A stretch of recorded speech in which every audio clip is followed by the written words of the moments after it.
Hey everyone, welcome to Ben's Experience. In this video, I will show you how to unpublish your website on Hostinger Website Builder.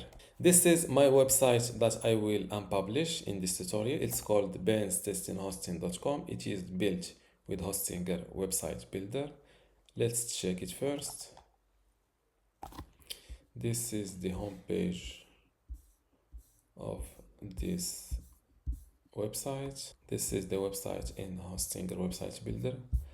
What I will do to unpublish this website is to first make a duplicate or make a copy of this website. Then first delete the original one, and then the duplicate version will remain unpublished.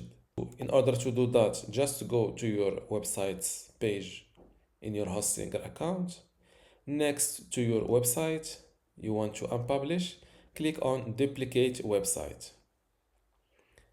Click on select plan.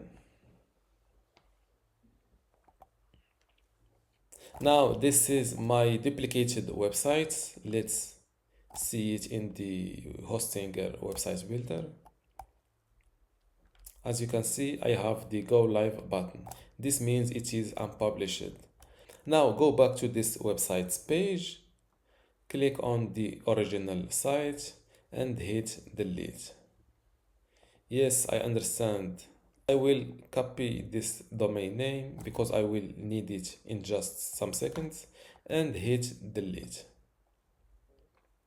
As you can see, it may take up to 10 minutes for this site to be deleted.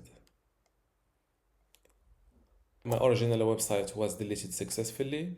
Now click on edit website next to the duplicated website. With your mouse, hover over this long preview or temporary domain and hit connect domain.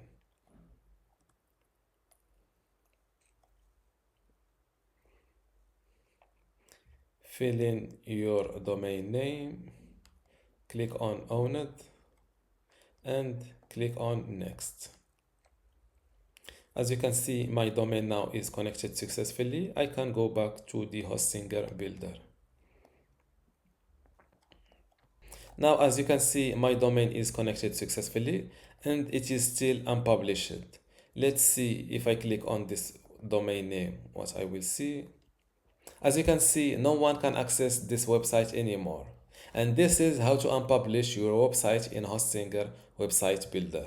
Before you go, I have something special for you. I have 2 free online video courses for you. The first one is about Hostinger hosting and WordPress managing, and the second one shows you how to use Hostinger Website Builder to make basic websites or online shops. You can get them both for free just by clicking the link in the description. If you liked this video, give it a thumbs up and subscribe. If you have any question, leave a comment below.